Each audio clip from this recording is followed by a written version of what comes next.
Никакой реальности нет, когда я произношу слово «водка». И я обнаглела настолько, что стала позволять... Вот вам и раскрытие тайны моей. Многим зрителям моего канала мои улыбки кажутся раздражающими, а мое постоянное состояние счастья фальшивым и абсолютным притворством. В этом видео я расскажу вам, что я курю. Ой, нет, не так. В этом видео я расскажу вам, как я прошла путь от унылой, напряженной, замученной жизнью женщиной с крепко сжатыми губами и с этой страдальческой складкой между бровями до сегодняшней себя, счастливой, расслабленной и удовлетворенной своей жизнью примерно в 85% времени жизни. Вы когда-нибудь сами пытались оценить это вот так вот, по шкале от 0 до 100? Задумывались над этим? Очень рекомендую. Это невероятно интересно и даст вам мысли к размышлению. Как же я дошла до жизни такой? Моя доамериканская жизнь была очень непростой. Мы вели маленький семейный бизнес в Москве, жили бедно, работали много, толку было от этого совсем мало. Наверное, стоит здесь вспомнить привычную поговорку Михаила Лобковского: «Работать нужно немного, а головой». Первый звонок для меня прозвенел в августе 2008 года. Все помните тот самый кризис, когда доллар за одну ночь вырос с 6 рублей до 30 с лишним. По маленькому бизнесу, особенно бизнесу, который базировался на всех поставках из-за границы, это ударило очень сильно. Заказов не было, денег было еще меньше. И вот представьте себе, начало сентября. В Москве традиционно отопительный сезон начинается почти на месяц позже, чем начинаются холода.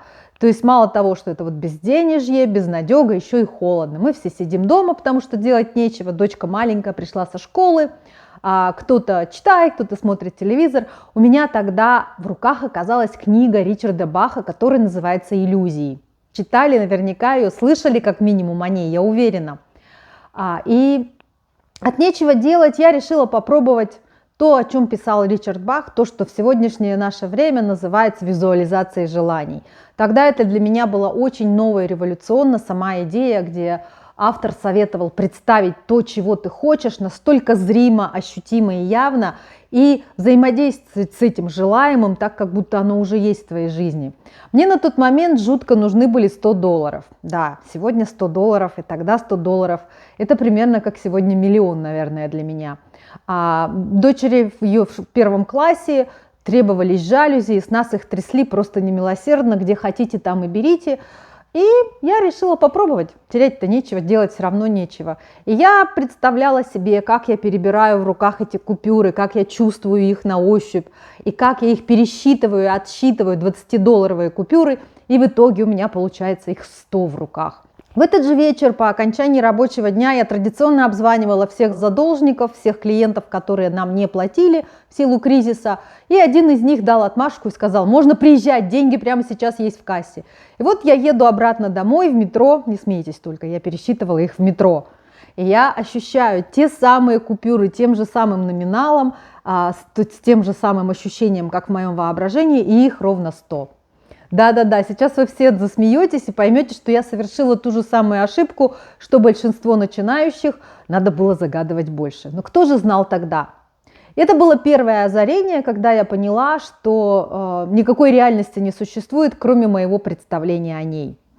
Следующим звоночком для меня была йога. В 2011 году я попала в клуб на Бауманской. Там у них был очень серьезный подход. Прежде чем начиналась какая-либо практика, была часовая лекция. Об основах йоги было очень трудно продраться через философские учения. Но тем не менее я попала в какой-то совершенно иной мир. И тогда первый раз я заметила, что способность уходить из головы и полностью отключаться от вот этой мыслемешалки, она делает человека счастливее, она делает меня счастливее. Когда после полуторачасового занятия я выходила и понимала, что все для меня изменилось. Хотя в реальности все было по-прежнему, тоже безденежье, те же проблемы, но способность отключиться от внутренней мешалки, переваривания одной и той же жвачки. Вы сами представляете, что йога, особенно для начинающих, это вещь, когда вы полностью концентрируетесь на дыхании, контролируете свои мышцы, следите за правильностью этих мышц, за положением этих мышц, и вам вообще не до мысли мешалки. И вот тогда я поняла, что все проблемы, они в моей голове. И, наконец, последним пазлом были знания, которые я получила в Университете практической психологии Николая Ивановича Козлова. Как ни странно, это было на практикуме по ораторскому мастерству, где Дмитрий Устинов рассказал нам о революционной штуке, которая называется поза Супермена. Эта поза была открыта гарвардскими учеными, когда они выявили, что существуют так называемые мощные позы, позы власти. Они провели эксперимент с 42 студентами, где части из студентов предлагали принять те самые позы власти, упереть руки в бока, расправить плечи и смотреть вдаль, а другой части студентов предлагали принимать позы, которые характеризуют низкую энергию и отсутствие власти. Товарищ ассистент, можно не мешать? Мы записываем серьезное видео. Вот, товарищ ассистент сейчас принимает позу Супермена. Как ты себя чувствуешь, Тильда? Так вот, по истечении этого эксперимента проводились сначала опросы этих студентов, как они себя чувствуют, чувствуют ли они прилив мощи, власти и уверенности в себе. И также проводились химические исследования слюны, уровня гормонов в крови, и даже предлагалось выполнить какие-то задачи на грани их возможностей. И выявили, что действительно принятие позы Супермена позволяет человеку почувствовать себя лучше. Правда, потом, 6 лет спустя, оппоненты этих ученых полностью опровергли результаты исследований, обосновывая это тем, что методология исследований была нарушена и все очень субъективно. Тем не менее, это исследование принесло огромные изменения в мир вообще всех думающих людей. В мой личный мир, вот я могу сказать точно, 100-500 миллионов %. Я стала счастливее. Я полностью приняла к себе эту теорию fake it until you make it. Притворяйся, пока не получится, притворяйся, пока не поверишь. Я стала наблюдать, как я вижу других людей, и они производят на меня впечатление уверенных в себе, смелых, решительных и способных на все. Это были вещи, как, понимаете, осанка, да, откинутые назад плечи, приподнятый подбородок, ровный взгляд, особенно тембр речи, когда ты не тараторишь, вот так вот боишься быстрее и быстрее не успеть, а говоришь спокойно. Я изо всех сил это себя заставляла делать, и через какое-то время я наконец-то в это поверила. И вы знаете, моя жизнь кардинально изменилась. Я настолько обнаглела, что стала делать вещи, о которых раньше даже не смела мечтать. Больше зарабатывать, ставить себя на первое место и даже, да, это последовало, выбирать место, где мне больше нравится жить. Ну и, наконец, последний элемент – якорение. Этот термин пришел к нам из НЛП, нейролингвистического программирования, которое изучает связь мозга, нейро, языка, лингва, и программирование – это способность создавать эти паттерны.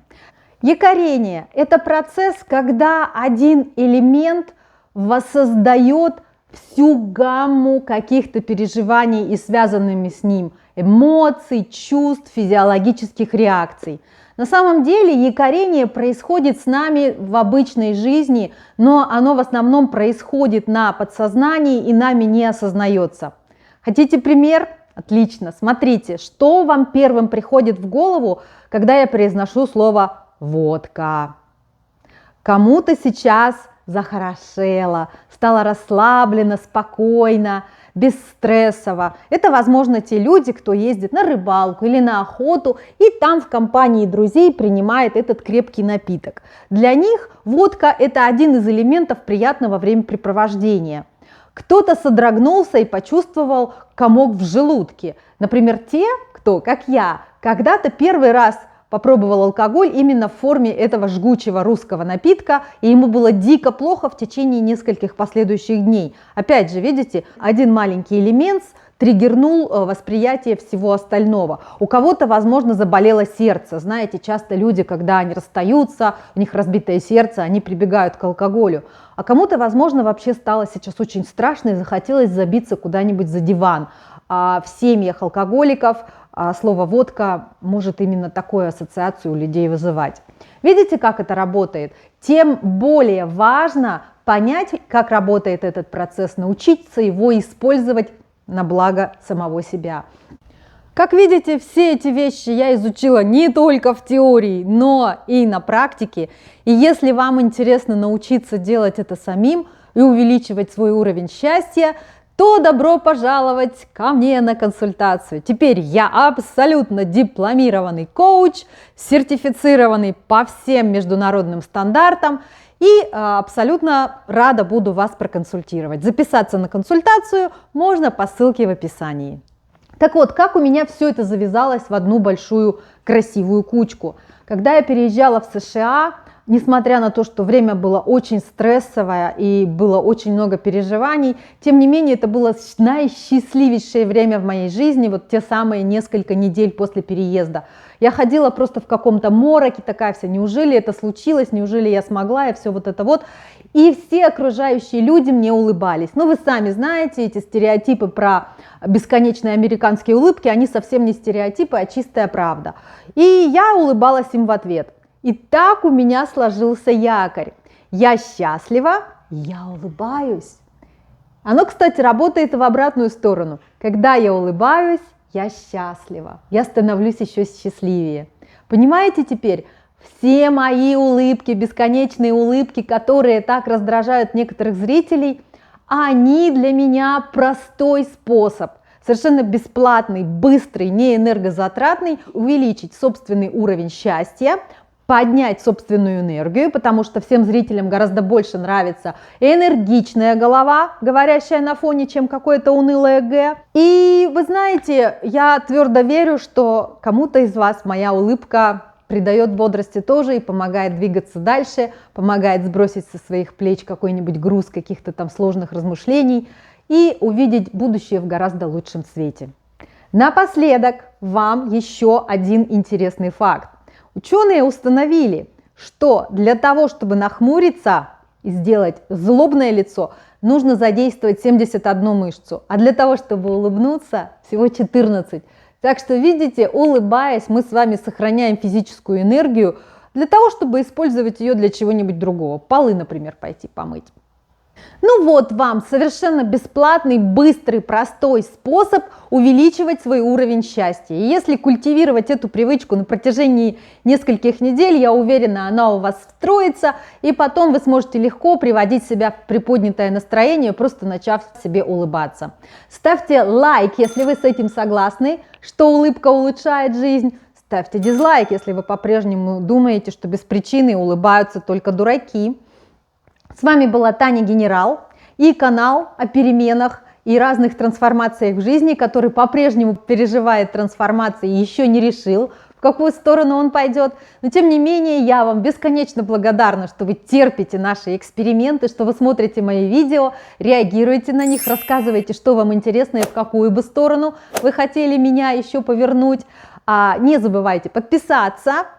Там внизу есть значок уведомления, если вы хотите знать, когда выходят новые видео. Поделитесь моими видео с друзьями, жду вас в комментариях. Далеко не уходите, впереди еще очень много интересного. Пока-пока. Сколько можно мявкать?